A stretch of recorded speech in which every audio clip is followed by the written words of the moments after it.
بسم اللہ الرحمن الرحیم۔ السلام علیکم۔ آپ سب کو اسلامیات کی جماعت میں خوش آمدید۔ آج ہم حدیث نمبر 2 کا بامعنی بامحاورہ ترجمہ اور اس حدیث کی تشریح پڑھیں گے۔ طلب العلم فریضۃ علی کل مسلم۔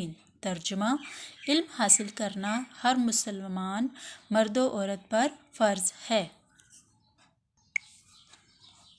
الفاظ معنی: طلب حاصل کرنا، علم جاننا، فریضۃ فرض ہے، علی پر، کلی ہر ایک، مسلمان فرمانبردار۔ اس حدیث مبارکہ میں بیان کردہ مضمون حصول علم کی اہمیت۔ تشریح: حصول علم انسانی فطرت کا بنیادی تقاضا اور بنیادی ضرورت ہے۔ ہر انسان چاہتا ہے کہ وہ اپنی ذات، کائنات اور کائنات کی ہر چیز کے بارے میں زیادہ سے زیادہ معلومات حاصل کرے۔ حضور صلی اللہ علیہ وآلہ وسلم نے علم کا حاصل کرنا ہر مسلمان مرد اور عورت پر لازمی قرار دیا ہے۔ علم کے بغیر انسان نہ تو ترقی کی منازل طے کر سکتا ہے اور نہ ہی اپنے خالق حقیقی کو پہچان سکتا ہے۔ اس حدیث مبارکہ میں حضور صلی اللہ علیہ وآلہ وسلم نے حصول علم کو اس لیے لازمی قرار دیا ہے کہ اس کے بغیر انسان نہ تو ترقی کر سکتا ہے اور نہ ہی اپنے خالق حقیقی کا قرب حاصل کر سکتا ہے۔ قرآن و حدیث میں علم کو بڑی اہمیت دی گئی ہے۔ سب سے پہلے حضرت آدم علیہ السلام کا معلم خود اللہ تعالیٰ ہے۔ اللہ تعالیٰ ہی نے حضرت آدم علیہ السلام کو علم کے زیور سے آراستہ کر کے فرشتوں پر فضیلت بخشی۔ آدم علیہ السلام کو جو علم سکھایا گیا تھا، فرشتے اس سے محروم تھے۔ قرآن میں علم کی اہمیت کے بارے میں ارشاد الہی ہے: قل رب زدنی علما۔ ترجمہ: اے نبی صلی اللہ علیہ وآلہ وسلم کہو کہ میرے رب میرے علم میں اضافہ فرما۔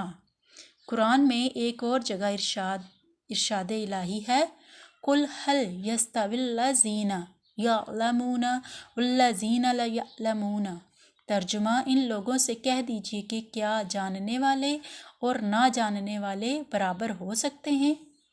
پھر ارشاد الہی ہے: اللہ تعالیٰ سے تو وہی لوگ ڈرتے ہیں جو علم والے ہیں۔ حدیث میں علم کو بڑی اہمیت و فضیلت دی گئی ہے۔ حضور صلی اللہ علیہ وآلہ وسلم معلم انسانیت ہیں۔ حضور صلی اللہ علیہ وسلم کی بعثت کا مقصد ہی اشاعت علم و حکمت تھا۔ حضور صلی اللہ علیہ وآلہ وسلم کا ارشاد ہے: انما بعثت معلما۔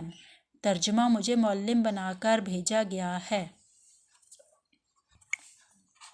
آپ صلی اللہ علیہ وآلہ وسلم نے علم کو بڑی فضیلت دی ہے اور حصول علم کی بڑی تاکید فرمائی ہے۔ آپ صلی اللہ علیہ وآلہ وسلم کا ارشاد ہے: الحکمت ضلعۃ المؤمن۔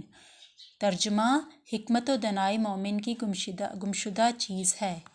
علم کی اہمیت کے بارے میں حضور صلی اللہ علیہ وآلہ وسلم کا ارشاد ہے: اطلبوا العلم من المہد الی اللحد۔ ترجمہ: ماں کی گود سے لے کر قبر تک علم حاصل کرو۔ حضور صلی اللہ علیہ وسلم نے علم کی تلاش میں آنے والی موت کو شہادت قرار دیا ہے۔ حضور صلی اللہ علیہ وآلہ وسلم کا ارشاد ہے: ترجمہ: طالب علم کو علم کی تلاش میں موت آ جائے تو وہ شہید ہے۔ حضور صلی اللہ علیہ وسلم نے علماء کو انبیاء علیہ السلام کا وارث قرار دیا ہے۔ حضور صلی اللہ علیہ وآلہ وسلم کا ارشاد ہے: ترجمہ: علماء انبیاء علیہ السلام کے وارث ہیں اور انبیاء درہم و دینار نہیں، علم چھوڑ کر جاتے ہیں۔ حضرت علی کا قول ہے: جس نے مجھے ایک لفظ بھی سکھایا، اس نے مجھے غلام بنا لیا۔ سائنس اور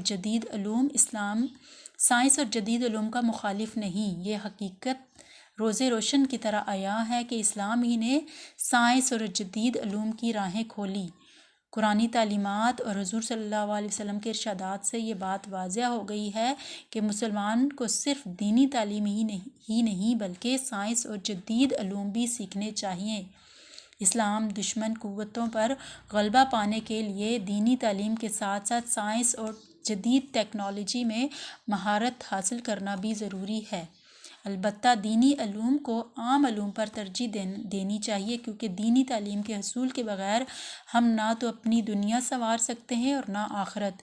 ایک بزرگ کا قول ہے کہ علم ایسا گوہر ہے جو جاہل کو عالم کر دیتا ہے۔ اس حدیث مبارکہ کا ہماری عملی زندگی سے گہرا تعلق ہے، اور وہ یہ کہ ہم علم کے بغیر دنیا اور آخرت کسی میدان میں کامیاب نہیں ہو سکتے۔